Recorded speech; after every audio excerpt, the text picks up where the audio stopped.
Hello guys, this is Sai Thiravium. நேற்று நான் ஒரு வீடியோ போட்டிருந்தேன் அமெரிக்கா சைனாக்கு வச்ச ஒரு ஆப்பு அப்படின்ட்டு. ஸோ அந்த வீடியோ பார்க்காதவங்க மேலே ஐ பட்டன் கொடுக்குறேன் பார்த்துருங்க. ஸோ அந்த வீடியோ என்ன இருந்துச்சுன்னு பார்த்தீங்கன்னா அமெரிக்கா பிரசிடென்ட் டொனால்ட் ட்ரம்ப் அவர்கள் வந்து ஒரு பெரிய ஸ்டெப் எடுத்திருந்தார் சைனாக்கு அகேன்ஸ்டாக. அதை பற்றி நான் ஃபுல்லாக எக்ஸ்பிளைன் பண்ணியிருந்தேன். ஸோ அந்த வீடியோ பார்க்காதவங்க மேலே ஐ பட்டன் கொடுக்குறேன் பாருங்கள். அட் சேம் டைம் கீழே டிஸ்கிரிப்ஷனில் லிங்க் கொடுக்குறேன் பாருங்கள். அண்ட் ஃபர்தர் இப்போ பார்த்தீங்கன்னா சாம்சங் கம்பெனி வந்துட்டு சைனாக்கு அகேன்ஸ்டாக வந்து ஒரு மூவ் பண்ணியிருக்காங்க.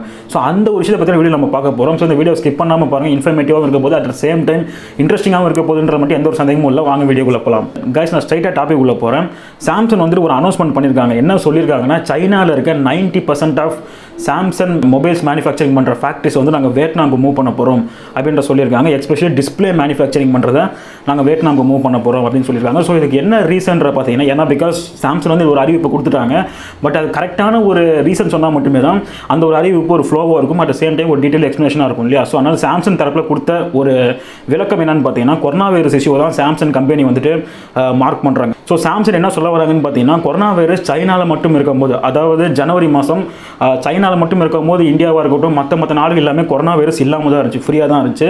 பட் சைனாவில் மட்டும் கொரோனா வைரஸ் பீக்கில் இருந்துச்சு. ஸோ அந்த ஒரு டைமில் இந்தியா உட்பட இந்தியாவாக இருக்கட்டும், அமெரிக்காவாக இருக்கட்டும், ரஷ்யாவாக இருக்கட்டும், ஜப்பானாக இருக்கட்டும், எல்லா நாடுகளுமே பார்த்தீங்கன்னா எலக்ட்ரானிக்ஸ் ஐட்டம்ன்றோட ரேட் வந்து பெரிய லெவலில் இன்க்ரீஸ் ஆச்சு. ஃபார் எக்ஸாம்பிள் நம்ம இந்தியாவே சொல்லணும்னு பார்த்தீங்கன்னா 10,000 விற்கிற மொபைல் வந்து 11,000 விற்றுச்சு. அப்புறம் ஃப்ரிட்ஜு, வாஷிங் மிஷின், டிவிஸ் எல்லாமே பார்த்தீங்கன்னா அந்த எலக்ட்ரானிக்ஸ் ப்ராடக்ட்ஸ் எல்லாமே பார்த்தீங்கன்னா ப்ரைஸ் ஸ்லைட்லி அதிகமாச்சு. ஸோ இதெல்லாம் வந்து அவங்க அண்டர்லைன் பண்ணி காட்டுறாங்க. இன்ஃபேக்ட் சொல்ல போனால் உலகமே இப்போ அண்டர்ஸ்டாண்ட் பண்ணுறாங்க. அப்போ சைனாக்கு ஒரு விஷயம் சொன்னால் உலக லெவலில் எலக்ட்ரானிக்ஸ் விஷயங்கள் வந்து பெரிய லெவலில் பாதிக்குது. பிகாஸ் எல்லாருமே வந்து சைனாவில் மட்டும் தான் மேனுஃபேக்சரிங் பிளான்ட் வச்சிருக்காங்க. அண்ட் சைனாவில் இருந்தால் உலகத்தில் இருக்க நிறைய கண்ட்ரிஸ்க்கு வந்து பெரிய லெவலில் எக்ஸ்போர்ட் ஆகிட்டு இருக்கு. ஸோ இதெல்லாம் வந்துட்டு சாம்சங் வந்து அண்டர்லைன் பண்ணி காட்டுற ஒரு விஷயம். அண்ட் சாம்சங் இன்னொன்று என்ன சொல்கிறாங்க, சைனாவில் ஒரு டிசாஸ்டர் வந்துச்சுன்னு சொன்னால் அது வந்து உலக லெவலில் எலக்ட்ரானிக்ஸ்லையும் பாதிக்குது. அட் த சேம் டைம் சாம்சங்கோட மேனுஃபேக்சரிங்கும் பெரிய லெவலில் பாதிக்குது. நாங்கள் பெரிய லெவலில் மேனுஃபேக்சரிங்கில் கஷ்டப்பட்டோம் அந்த ஒரு டைம்.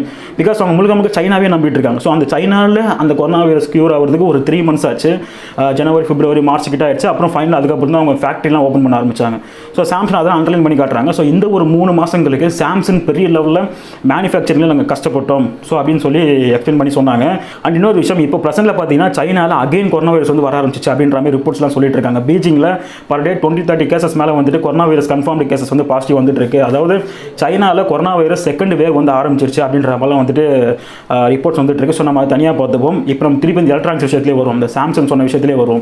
ஸோ இதெல்லாம் வந்து சாம்சங் அண்டர்லைன் பண்ணி ஸோ வந்து நாங்கள் சைனா மட்டுமே நம்பிக்கிட்டு இருந்தால் வேலைக்கு ஆகாது. ஸோ அதனால் இன்னொரு நாடு வந்து சூஸ் பண்ணி ஆகணும் அப்படின்னு சொல்லிட்டு நாங்கள் வியட்நாமை சூஸ் பண்ணோம் அப்படின்றாங்க. அது நாங்கள் ஏன் வியட்நாமை மட்டும் சூஸ் பண்ணோம், வியட்நாமை நாங்கள் ஏன் சூஸ் பண்ணோம் அப்படின்றவங்க என்ன சொல்கிறாங்கன்னா, ஏற்கனவே வியட்நாமில் வந்துட்டு ஒரு 6-6 ஃபேக்ட்ரிஸ் வந்து நாங்கள் வியட்நாமில் வச்சிருந்தோம். ஸோ அதனால் இன்னும் நாங்கள் ஒரு ஃபியூ மோர் ஃபேக்ட்ரிஸ் வந்து நாங்கள் வியட்நாமில் இன்க்ரீஸ் பண்ணுறது வந்து பெரிய விஷயமா இருக்காது. ஏற்கனவே 6 ஃபேக்ட்ரிஸ் இருக்குது. இன்னும் நாங்கள் ஒரு 2-3 ஃபேக்ட்ரிஸ் வந்து நான் இன்க்ரீஸ் பண்ணும்போது கொஞ்சம் ஈஸியாகவும் இருக்கும். அட் த சேம் டைம் வியட்நாமில் வந்துட்டு ஏஷியா ஃபுல்லாக சப்ளை பண்ணுறதுக்கான இந்த ட்ரேடு செயின்னு சொல்லுவாங்க. அதாவது ட்ரேடு வந்து கரெக்டாக சப்ளை பண்ணுறதுக்கான ரூட்ஸ் எல்லாமே வந்துட்டு பெரிய லெவலில் வியட்நாமில் இருக்குது. அண்ட் வியட்நாம்லேருந்து நிறைய எக்ஸ்போர்ட்ஸ் வந்துட்டு ஏஷியன் கான்டினென்ட் முடியுது. For example India, China, Pakistan and Middle East. So இந்த மாதிரி வந்துட்டு இந்த இடத்துல நல்லா ஈஸியாக சப்ளை பண்ண முடியுது. ஸோ அதனால் நாங்கள் ஏற்கனவே வியட்நாமில் ஃபேக்ட்ரிஸ் இருக்குது. அட் த சேம் டைம் வியட்நாமும் பெரிய லெவலில் எக்ஸ்போர்ட்ஸில் இன்ஃபேக்ட் சொல்ல போனால் பெரிய லெவலில் எக்ஸ்போர்ட் பண்ணுற நாடுகளில் வியட்நாமும் ஒன்று. ஸோ அது இருக்குது. மற்றபடி இந்த ட்ரேடு செயின்ன்ற விஷயம் வந்துட்டு வியட்நாமில் இருக்குன்றனால வியட்நாமை சூஸ் பண்ணியிருக்கோம் அப்படின்ற மாதிரி சாம்சங் வந்து சொல்ல வராங்க. அண்ட் ஃபர்தராக வந்துட்டு இதுக்கு வந்துட்டு சைனா தரப்புலேருந்து கொடுத்த ஒரு பதில் என்னன்னு பார்த்தீங்கன்னா, இது வந்து சாம்சங் தன்னிச்சையாக எடுத்த முடிவு இல்லை, சாம்சங்காக யோசிச்சு எடுத்த முடிவு இது கிடையாது. இதுக்கு பின்னாடி அமெரிக்கா இருக்குது அப்படின்ற விஷயம். பிகாஸ் நான் வந்து நேற்றே ஒரு வீடியோ போட்டிருந்தேன், அமெரிக்கா வந்து ஒரு ட்ரேடில் வந்து ஒரு பெரிய விஷயம் சைனாக்கு அகைன்ஸ்டாக எடுத்திருக்காங்கன்ட்டு. ஸோ அதுக்கு அடுத்து நடக்கிறனால இதுக்கு வந்து அமெரிக்கா தான் காரணம் அப்படின்னு சொல்லி சைனா வந்துட்டு அமெரிக்கா மேலே சொல்கிறாங்க. அமெரிக்கா வந்து இன்டெரக்டாக அந்த விஷயத்தெல்லாம் செய்யுது அப்படின்னு சொல்கிறாங்க. அண்ட் சைனா வந்து சொல்கிற இன்னொரு விஷயம் என்னன்னு கேட்டிங்கன்னா, ஒரு எக்ஸாம்பிளுக்கு ஹுவாயோட இஷ்யூவே காட்டுறாங்க. இந்த ஹுவாயின்ற நமக்கு எல்லாருக்குமே தெரியும். ஹுவாயின்ற மொபைல் இருக்கு இல்லையா, ஒன்ஸ் அப்பான் டைம் இன்ஃபேக்ட் சொல்ல போனால் ஹுவாயை பற்றி நம்ம ஒரு சின்ன லைனில் சொல்லணும்னு பார்த்தீங்கன்னா, உலகத்திலே 2018 மோஸ்ட் செல்லிங் மொபைலாக இருந்துச்சு. அதாவது செகண்ட் மோஸ்ட் செல்லிங் மொபைலாக உலக லெவலில் ஹுவாய் இருந்துச்சு. பட் இப்போ பார்த்தீங்கன்னா ஹுவாயின்னு ஒரு மொபைல் இருக்கான்னு தெரியாத அளவுக்கு வேர்ல்டு லெவலில் இருக்க மார்க்கெட்ஸ் எல்லாமே ஹுவாய்க்கு டவுன் ஆகிட்டே இருக்குது. சைனாவை தவிர சைனாவில் மட்டும் ஹுவாய் செல் பண்ணிட்டு இருக்காங்கன்னு நினைக்கிறேன். மற்றபடி உலக லெவலில் ஹுவாயின்ற ஒரு மொபைலோட மார்க்கெட் வந்து டவுன் ஆகிட்டே தான் இருக்குது.